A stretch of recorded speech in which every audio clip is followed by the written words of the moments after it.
Well, good afternoon, guys. And so last time we talked about Peter, and we're going to still talk about Peter here this morning. And so we talked about how, what did we talk about last time? You guys remember we talked about Peter? Peter denying Christ 3 times. Denying Christ 3 times, okay? And so here we're going to talk about the calling of Peter and how Peter got called, and then later we're going to talk about the restoration of Peter. And so we're going to start here in the book of Luke at the point of calling of Peter. And so Jesus, what he's doing, he's getting ready to preach a sermon. And so what he does is he gets into Peter's boat.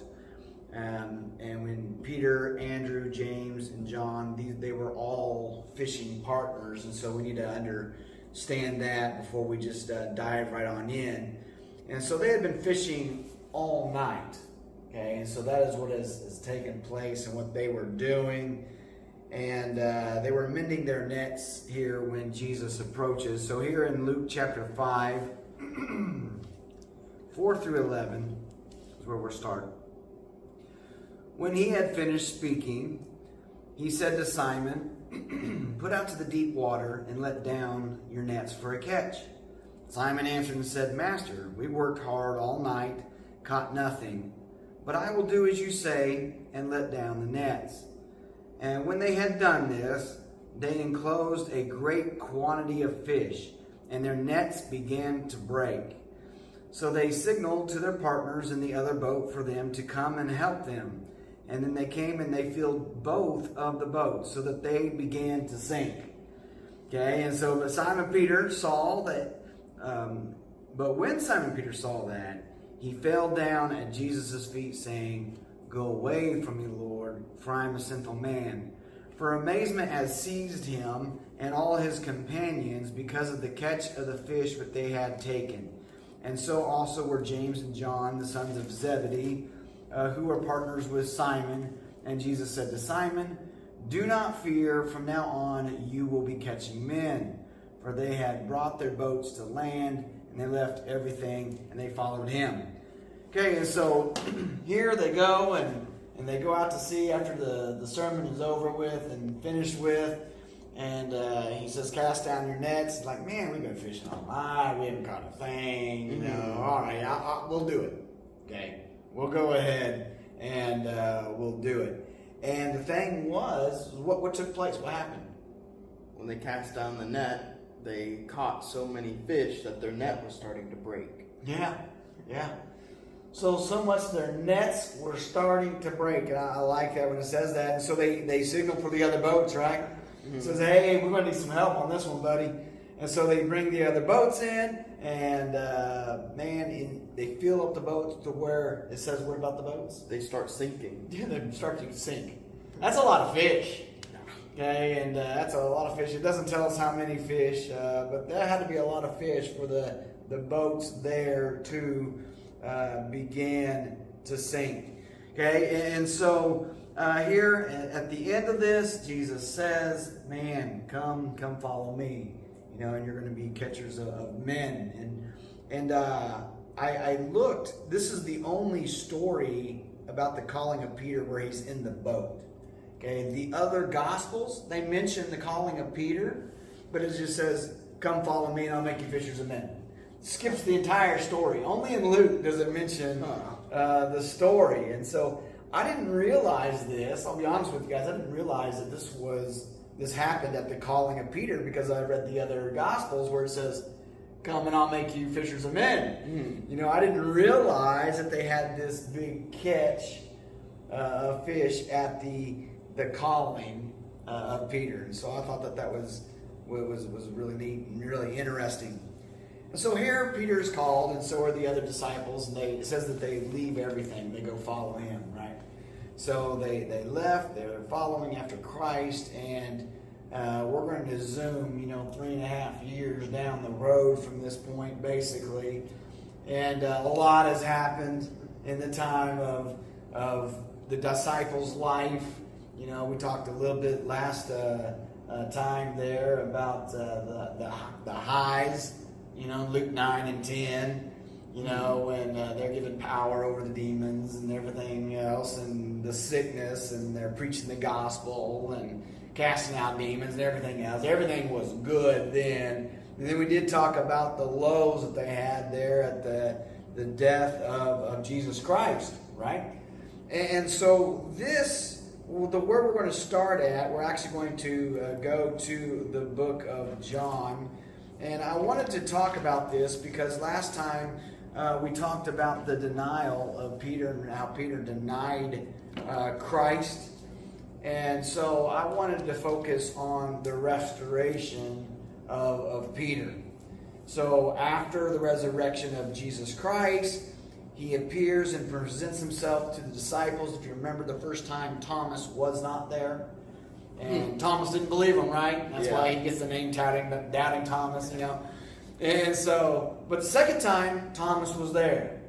Okay? And so those are the two appearances there of Jesus Christ with the disciples. And so here Peter decides that, I'm going to go fishing. Okay? He decides that he's going to do what he knows what to do. You got to remember that a lot of the disciples were fishermen, so it made sense. We shouldn't be surprised that they wanted to go fishing. But here in John chapter 21, it says where Christ appears to the seven. So we have Peter and 6 other disciples who are with him. And so we're going to join in verse 3 is where we're going to start at. Simon Peter said to them, I'm going to go fishing. And they said to them, we will come also with you. And they went out and got into the boat. And that night they caught what? Nothing. Man. So they didn't catch a single thing. All right. Verse 4. Let's jump in. But when the day was now breaking, Jesus stood on the beach. Yet his disciples did not know that it was Jesus. Okay, and so, I love Jesus. Okay? And so we're going to find in verse 4 and verse 5, I think are great. And it shows kind of Jesus' sense of humor and character and things of that nature. So here he is. Jesus is on the beach. Now, it is probably dusk. Okay, so right when the darkness starts, the light is just now starting to come up there. So they can't see that it's Jesus, But the verse says they didn't know that who was there. They didn't know it was Jesus. And so verse 5, read this with me. It says, so Jesus said to them, children, do you have any fish, do you? Or you do not have any fish, do you? And they answered him, no. Okay, and so Jesus asked them a question. Okay, and so he says, you don't happen to have any fish. Now, there's one thing that I know about Jesus. He knows everything, right? He knows the answer to this question, right? But he asked the question anyways. And what did they respond? How did they respond? No. Nope. We don't have any fish with us. Okay, we didn't catch a thing. Okay, so read verses 6 through 8 here with me. It says this. And he said to them, cast the net on the right-hand side of the boat, and you will find a catch. So they cast the net, and when they were not able to haul it in because of the great number of fish. And so therefore the disciple whom Jesus loved said to Peter, it is the Lord. So when Simon Peter heard that it was the Lord, he put on his outer garment, for he was stripped for work, and threw himself into the sea. But the other disciples came in a little boat, for they were not far from land, about 100 yards away, dragging a net full of fish.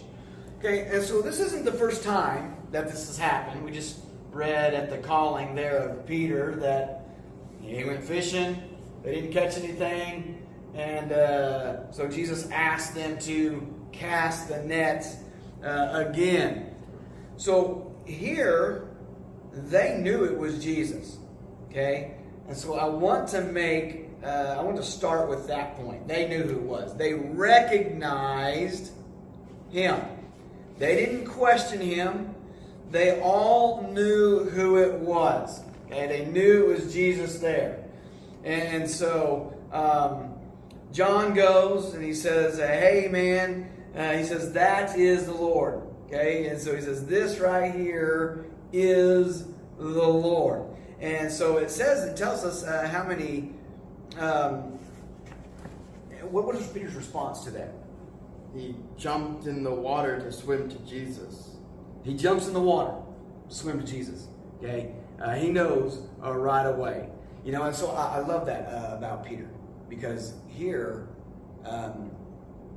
he has denied Christ, okay, 3 times, and yet he finds out that it is Christ, and the first thing that he does is go to Christ. And that says a lot about what we should do, right? Mm-hmm. When we sin, when we mess up, man, we should be in a hurry to get back to Christ. Okay? Let's read 9 to 14. It says this. So when they got to the land, they saw charcoal, fire, and already what? Fish laid on it. Yeah. Mm-hmm. Okay, so he asked if they had fish. They said no. And he already had fish. Kind of interesting, isn't it? Okay, and fish placed on it, and bread. Verse 10, Jesus said to them, bring some of the fish which you now have caught. Simon Peter went up, drew up the net to land, full of large fish, and 153, although there was so many, the net was not torn. Okay, Jesus said to them, come and have breakfast. And none of the disciples ventured to question him, who you are, knowing that it was the Lord. Jesus came, took the bread, gave it to them, and the fish likewise. Now this is the 3rd time that Jesus was manifested to the disciples after he was raised from the dead. Okay, so again, they understand, they know it's Jesus Christ. Okay, he is there. They didn't question him. How many fish did they catch? 153. 153. That's just kind of an odd number, right? Mm-hmm. I was looking in MacArthur's notes here, and theorizes the reason for such a specific number was John proving that he was an eyewitness, that he would know the exact number of fish pulled. He does. He is there. He is there with them. And the thing about 153, though, is that I want to pull too. That is very true, that he knew this specific number. But is that Jesus is going to provide for their needs. Okay? And this is to point out to them that, hey, I'm still here. I still love you. I'm still going to provide for you. Okay? The disciples could rest assured that Jesus was still going to provide for them. Okay? And there was still some amazement with the amount of fish, because it says there that the net was not torn. So it's still some amazement. They're like, man, we caught all this fish and the net's not torn. In the calling of Peter, It was talking about how the net was getting torn. yeah, it's talking about how it was torn, right? How it was tearing, right? And so there's some amazement here, because these are probably some good sized fish, and they're surprised that the net was not torn. And so they sit there and they go and they have some breakfast, okay? And so they go and they, now what happens next is pretty cool. So after breakfast, something happens, okay? And so I want to emphasize that Jesus first met the needs of the disciples, okay? They're hungry, and he provided for them, so they're going to be able to sell these fish, okay? And then he does something really cool for Peter. So I'm going to bring out my interlinear Bible. And so this is a literal translation from Greek to English, what we're going to see, but it also has the Hebrew to English in there. So we need to understand something that's a little bit different from Greek and English. There's many things that are different, but one thing that I want to point out is we have the word love, and it encompasses everything. You know, we use I love pizza, I love my wife, I love my family, okay, and I love my dog. Yeah, it's the same word, right? But in the Greek, there's three different words that they use for love. There's agape, which is a self-sacrificing type of love. Okay, and then there's eros, which is erotic love. Okay, and one that you love your spouse with. Okay, and then there's phileo, which is a brotherly love. Now, agape is a self-sacrificing love. Okay. And the other two, you're expecting something in return, okay? Where the first one, you are not. Okay, and so those are the three Greek words that is used for love. And so I want to read you something, starting in verse 15. Okay, and so the English, it's probably going to be rough because this is going to be a literal translation, right? So when they had breakfast, says to Simon Peter, Jesus, so Jesus says to Simon, son of Jonah, do you agapos me? Do you agape me, right? Do you love me with a self-sacrificing type of love, is what he's saying. Do you love me more than these? And he says to them, yes, Lord, you have known that I phileo you. Okay? And he says to them, feed my lambs. He says again, secondly, Simon, son of Jonah, do you agapos me? Do you agape me? Okay, do you love me with this self-sacrificing love? And he says to him, yes, Lord, you know that I phileo you. Okay, I love you with a brotherly type of love. And he says to them, shepherd the sheep of me. And he says to them, thirdly, Simon, son of Jonah, do you phileus me? Do you phileo me? Do you love me with a brotherly kind of love? It says, and he was grieved. Peter was grieved that he said to him, thirdly, do you phileus me? Do you love me? And he says to them, Lord, you know all things and perceive you that I phileo, that I love you, he says to Jesus. Feed the little sheep of mine. Okay, and so here I wanted to show you this, and just because of God, Jesus met Peter where he was. Okay, here we have the 3 times he asked them, signifying that he was forgiving him the 3 times that he denied him. He is restoring Peter here, but he's saying, hey, do you agape me? He says, man, you know I phileo you. Okay, and so he asked that twice, but on the 3rd one he changes it. He says, hey, do you phileo me? He meets Peter where he's at. Okay, and this is important because when we fail, okay, when we mess up, that's what I mean by fail. Okay, when we sin, and which is something that we willfully do, I want you to understand that, we can come to Jesus and he can forgive us of our sins. That's why I love 1 John 1:9, that if we confess our sins, first thing it says is that he is faithful. Okay, so God's faithful. He is faithful and just to forgive us of our sins and to what? You guys remember? Cleanse us from all unrighteousness. Now, so God is faithful for 2 things. He is faithful in forgiving and cleansing. Now, my dad has a Jeep, had a Jeep when I was younger, and we would go mudding, okay? And so it was fun to go mudding. My dad had one rule that we cleaned the Jeep, okay, when we were done. And so we go have fun, just clean the Jeep, right? And so there was a time when we forgot to clean the Jeep, okay? Go outside and there is mud clumps all over the Jeep, okay? And they had dried in the hot sun. And so I went over, grabbed that mud clot, and I was able to pop the entire thing off.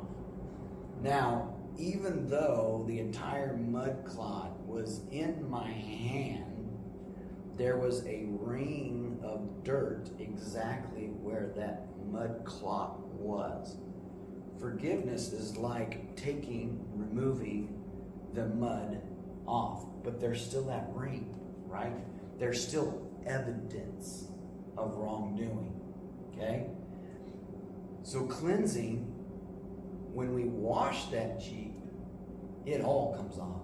It doesn't look like there was ever any mud on that Jeep. So Jesus is faithful to forgive us and to cleanse us, okay? Make it look like we have never sinned a day in our life. But it's like to justify us. That's right. Justified. And you guys remember the simple definition of that?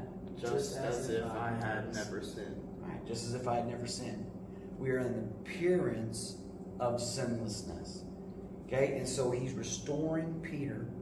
Okay? It looks like, he's making it look like that Peter has never sinned a day in his life. Okay? And so, here, I want to continue on here in the Bible.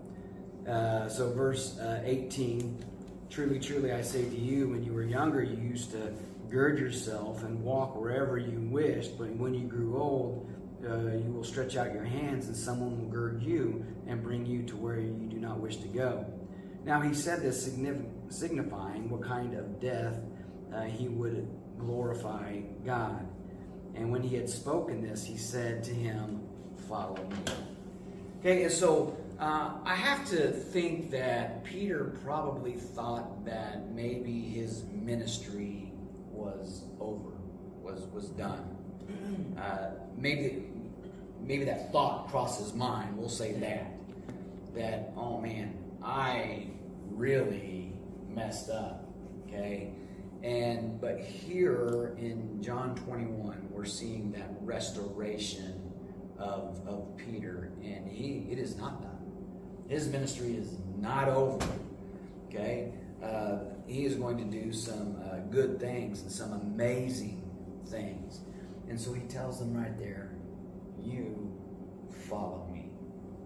Okay, tend my sheep, lead my sheep. You are not too far gone. Follow me. Again, God is in the business of taking the messed up and using them for His glory. Right? You guys have anything? Yes, one thing that would be interesting to look at is, I don't know, is there like a tradition or something? Why were they always casting off the left side of the boat? That's just something that was I don't know if they were or were not. He does say cast on the right hand side. on both accounts. And, well, he does this one for sure. I don't know if he mentioned it in the first one or not, but he definitely does here. And so I tease people, when I go fishing. I say, I'm fishing off the right-hand side of the boat because that's what Jesus said to do. He says go off the right-hand side of the boat. So I was like, I'm fishing off the right side, You're going to catch more fish on the right side. No, I say that just jokingly. But, yeah, it is interesting. I'd have to look more into that to see if there was something there or not there, but he does say it here, doesn't he? All right. You have anything? I like to. All righty.